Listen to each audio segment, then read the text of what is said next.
Hi friends, నేను ఈరోజు ఎవరితో ఉన్నానో తెలుసుకునేందుకు చాలా ఆనందపడుతున్నాను. మీట్ మిస్టర్ వల్లూరు శ్యామ్ ప్రసాద్ గారు. వారు retired IAF officer, wing commander Valluru Shyam Prasad గారు. నమస్కారం, జై హింద్. సార్, ఈరోజు పరిస్థితుల్లో భారతదేశం ఒక ఐఏఎఫ్ ఆఫీసర్గా మీరు పనిచేశారు. మీకు ఎలా అనిపిస్తుంది? ఒక రిటైర్డ్ ఐఏఎఫ్ ఆఫీసర్గా మీకు ఎలా అనిపిస్తుంది? మీ జర్నీ ఒకసారిగా మీరు రివైండ్ చేసుకుంటే మీ జర్నీ మీకు ఎలా అనిపిస్తుంది? ఎంత గ్లోరీగా ఉంది మీ జర్నీ? భారత్ మాతాకి జై, జై హింద్. ముందుగా వ్యూవర్స్కి అందరికీ నా నమస్కారాలు. ఒక చిన్న వివరణ, డిస్క్లైమర్ ఇవ్వడం మంచిది అనుకుంటాను.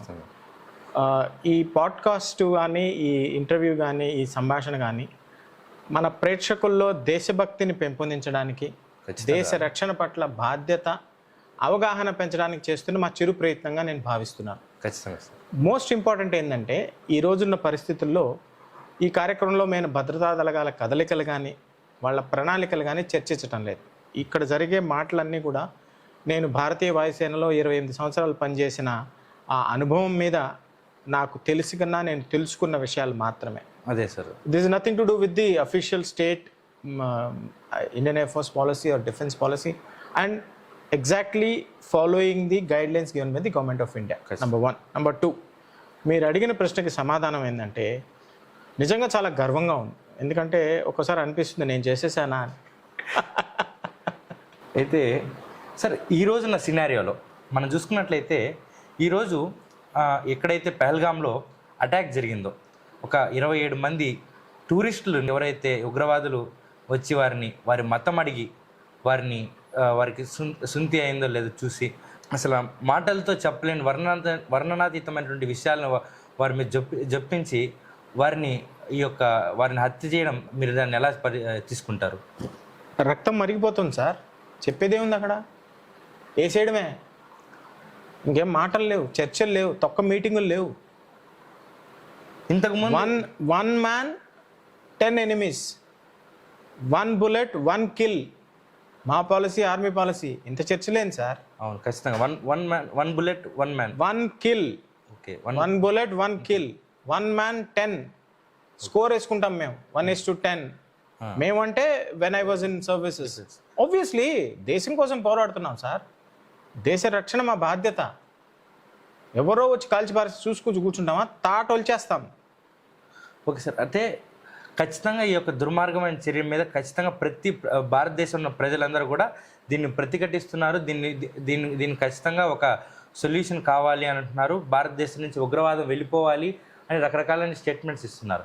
కానీ ఇది ఎంతవరకు ప్రాక్టికాలిటీ అనేది మీ దృక్కోణం నుంచి ఒకసారి చెప్పండి సార్. చాలా మంచి ప్రశ్న ఇది మీరే కాదు, నేనే కాదు, ప్రతి ఒక్కరూ ఈ దేశంలో ఈరోజు కోరుకుంటున్నారు. యువత, మీకు తెలిసిన విషయాలు ఇవన్నీ. We are the largest most populous country in the world. 65% of our youth is below 25, 70% of our youth is below 35. యువ శక్తితో పూర్తిగా నిండిపోయిన దేశం ఇది. Only youth country in the world. మనం చేయలేనిది, అసాధ్యమైనది ఏమీ లేదు. ఒక ఎక్స్ మిలిటరీ అధికారిగా నేను అనుకున్నది, నేను గమనించింది ఏంటంటే, దేశ బాధ్యత, దేశ రక్షణ వ్యవహారాల్లో, మన దేశ నిర్ణయాలు తీసుకోవడంలో, మన ప్రభుత్వ నిర్ణయాలు తీసుకోవడంలో 2014కు ముందు, 2014 తర్వాత క్లియర్ డిఫరెన్స్ ఉంది. అంతే అంటారా? మరి 2014 తర్వాత ఎటువంటి మార్పులు మీరు గమనించారు ఇప్పుడు దాకా? దేశ రక్షణ బాధ్యత, నేను అన్నాను కదా, 1 బుల్లెట్ 1 కిల్, చెప్పు దెబ్బ సమాధానం. చూస్తూ కూర్చునేది కాదు.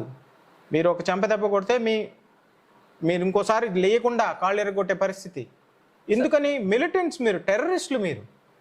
మేము ఎప్పటి నుంచి కూడా పీస్ లవింగ్ కంట్రీ. ఎప్పుడు కూడా మేము ఎవరి మీద అటాక్ చేయలేదు. ప్రపంచ చరిత్ర మీరు చూస్తే గత 2000 సంవత్సరాలుగా ఎవరి మీద దాడి చేయని దేశం ఏదన్నా ఉంది అంటే అది ఒక్క భారతదేశమే. 2000 సంవత్సరాల చరిత్రలో ఒక్క దేశం మీద కూడా యుద్ధం చేయనటువంటి దేశంగా భారతదేశం, దానికి అందరూ గర్విస్తాం. కానీ ఈరోజు యొక్క యుద్ధ వాతావరణం ఏదైతే ఉందో, మన యొక్క ఐఎన్ఎస్ విక్రాంత్ ఏదైతే అరేబియన్ సీలో ఉందో, మన యొక్క బలగాలు ఏదైతే ఈ యొక్క కాశ్మీర్ తీర ప్రాంతాల్లో ఉన్నాయో, వీటిని చూసి ప్రపంచం కూడా కొంత ఇక్కడ యుద్ధ వాతావరణం ఉంది అని అనుకుంటా ఉన్నాయి. ఈ యొక్క ఐఎన్ఎస్ విక్రాంత్ అరేబియన్ సముద్రంలో ఈ యొక్క బ్రహ్మోస్ మిసైల్స్ని ప్రాక్టీస్ ట్రయల్స్లో చేయడం. సరే దీన్ని ఇప్పుడు ఐఎన్ఎస్ విక్రాంత్ అనేది ఫ్లోట్ అవుతున్న ఒక ఎయిర్పోర్ట్ లాంటిది, అవునా? ఈ యొక్క ఫ్లోటింగ్ ఎయిర్పోర్ట్తో మన అసలు ఏంటి ఆలోచన, భవిష్యత్ ఆలోచన ఎటువంటి ఎలాగ ఉండొచ్చు అని మీరు అనుకుంటున్నారు? ఏం చేయకూడదని అంటాను నేను. The sky is the limit. ఏమైనా చేయొచ్చు. ఓపెన్ సోర్స్లో చూడండి, మన మిలిటరీ ఏ స్థానంలో ఉంది, మన టెక్నాలజీ ఏ స్థానంలో ఉంది, మన దగ్గర మిసైల్స్ ఏవేవి ఉన్నాయి, మన దగ్గర ఎయిర్క్రాఫ్ట్స్ ఏమేమి ఉన్నాయి, మన దగ్గర ఫైటర్ విమానాలు ఏమేమి ఉన్నాయి, మన దగ్గర డ్రోన్ టెక్నాలజీ ఏమేమి ఉంది. It is all available in the open sources. We're a mighty bloody powerful military power. కానీ with enormous power comes enormous responsibility. మనం అతిపెద్ద దేశం అయిన తర్వాత మన దగ్గర అంతే ఎత్తున బాధ్యతలు ఉన్నాయి. అందుకని తగ్గుతున్నాం. కానీ పాకిస్తాన్ పిల్లబచ్చా సార్ ఎంతసేపు పడుతుంది? వాస్తవం మీరు అన్న దాంట్లో చాలా ట్రూత్ ఉంది. కానీ నేనేమంటే Pakistan is also nuclear country, మనది కూడా ఒక న్యూక్లియర్ కంట్రీ. రెండు న్యూక్లియర్ కంట్రీస్ మధ్యలో ఈ యొక్క వార్ సిచ్యువేషన్ చూస్తే మనకు ఖచ్చితంగా వరల్డ్ వార్ 3 వస్తుంది. సమస్య లేదు అబ్బాయి. There is a lot of difference. వాపుకి బల్బుకి చాలా తేడా ఉంటుంది సార్. వాపు బల్బు చూడడానికి రెండు ఒకేగానే ఉంటాయి. న్యూక్లియర్ వెపన్స్ దాకా ఎందుకు సార్? నా దగ్గర స్కూటర్ ఉంది, మీ దగ్గర స్కూటర్ ఉంది. స్కూటర్ ఉంటేనే సరిపోదు. సమయానికి పెట్రోల్ ఉండద్దా? టైర్లో గాలి ఉండద్దా? What are we talking?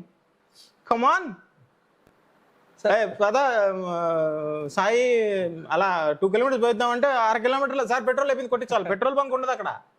What will you do? అంతే కదా, నడుచుకుంటా. ఏ దేశం అయినా కానీ మనం అలా కాదు. మనం ఎంత దూరమైనా వెళ్ళగలం.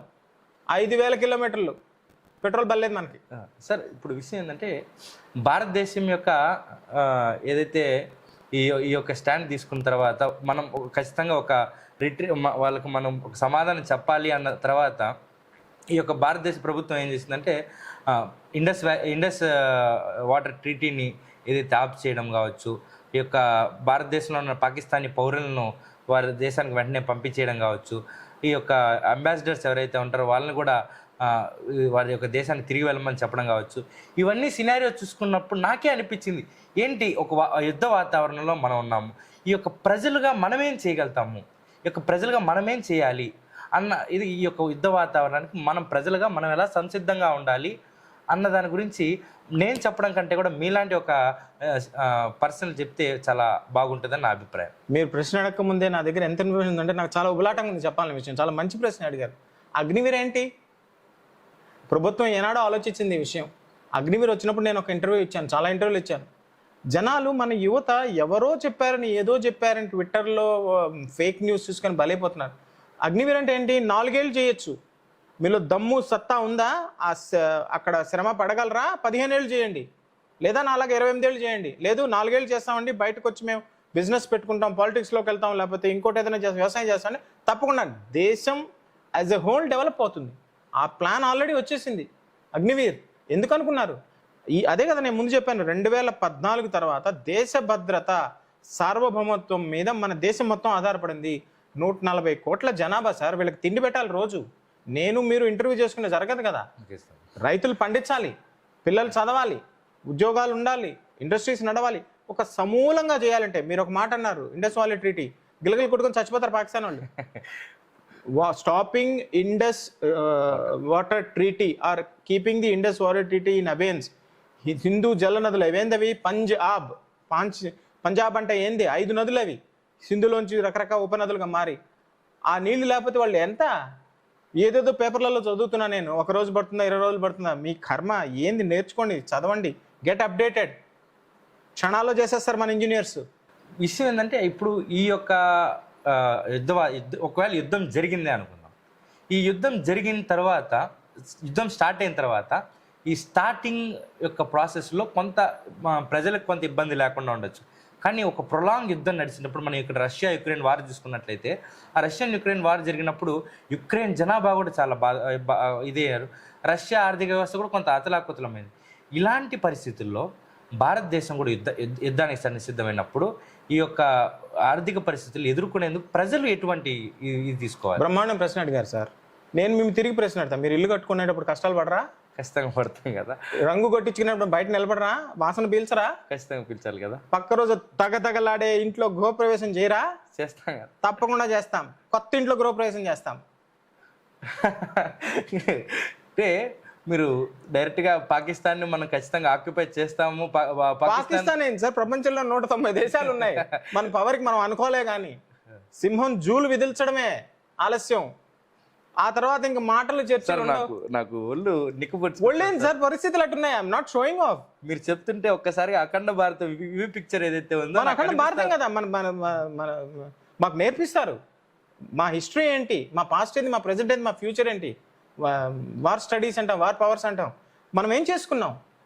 ఎన్నో ఏళ్లుగా మన మీద ఎంతో మంది పరిపాలించినా కానీ మన అస్తిత్వాన్ని, మన ఇన్బిల్ట్ క్యారెక్టర్ని కోల్పోని ఒకే ఒక్క జాతి హిందూ జాతి. భారతదేశంలో పుట్టిన వాళ్ళందరూ హిందువులు, భారతీయులు. ఇండియాలో పుట్టిన వాళ్ళందరూ ఇండియన్స్. 140 of them. 140 కోట్ల భారతీయులకి మాకొచ్చి మీరు కథలు చెప్తారా? 140 కోట్ల భారతీయులకి మీరు ఇప్పుడు ఇస్తున్న సందేశం ఏదైతే ఉందో, చాలా అసలు వింటుంటేనే ఒళ్ళు ఒకసారిగా రోమాలు నిక్కుపరుచుకుంటున్నాయి సార్. అయితే సార్, ఇంత యుద్ధం చేసిన తర్వాత మనం సాధించేది ఏంటి సార్? యుద్ధం అనేది ఎప్పుడు కూడా మన బలం మీదే ఉంటుంది. ఇంటర్నల్గా you have to be strong. ప్రతిదానికి యుద్ధం చేయక్కర్లేదు. మనం పర్సనల్గా చూసుకున్నామంటే మన నిత్య జీవితంలో ఒక వ్యక్తిగా ప్రతిరోజు యుద్ధాలు చేస్తుంటాం మనం. కొన్ని చిన్న యుద్ధాలు, ఒక పెద్ద యుద్ధాలు. ఒక దేశం యుద్ధం చేయడం అంటే దానికి ప్రిపేర్ అవ్వాలి. 2014 నుంచి ఈరోజు 11 ఏళ్ళు. 11 ఏళ్ళ ప్రిపరేషన్ చాలు సార్. యుద్ధం చేయకుండానే వాళ్ళకి రంగు పడుద్ది. ఈరోజు భారతదేశంలో నరేంద్ర మోదీ గారి నాయకత్వాన్ని చాలామంది, ఇందుకే దాదాపుగా కొంతమంది భారతదేశం యొక్క స్టెబిలిటీని, ఫారెన్ డీల్స్కి సంబంధించి వీటి గురించే మేము నరేంద్ర మోదీని, నరేంద్ర మోదీ గవర్నమెంట్ని మేము ఇచ్చేస్తాం అంటున్నారు సార్. అయితే సార్, మనకు లాస్ట్ కన్క్లూజన్కి వద్దాం సార్. ఈ భారతదేశం ఖచ్చితంగా ఈ యొక్క యుద్ధం చేస్తే ఖచ్చితంగా గెలుస్తుంది, దాంట్లో నో డౌట్ ఎట్ ఆల్. కానీ ఇంత యుద్ధం జరిగిన తర్వాత మనం ఎటువంటి సందేశాన్ని ఈ ప్రపంచానికి ఇవ్వబోతున్నాం sir? Don't mess with us, don't poke at us, because you will not have hand. వేలుతో గుర్తొద్దు, ఆ తర్వాత చేతులు ఉండవు. మా ఛాయ చూడొద్దు, కళ్ళు ఉండవు. ప్లీజ్ టైం అయిపోయింది అనుకుంటాను. I think please time is over. Wait and watch అనే సందేశంతో మనకి వింగ్ కమాండర్ వల్లూరి శ్యామ్ ప్రసాద్ గారు ఈరోజు మనకి ఈ యొక్క చక్కని ఇంటర్వ్యూ ఇచ్చారు. వారికి ధన్యవాదాలు. ప్లీజ్. జై హింద్.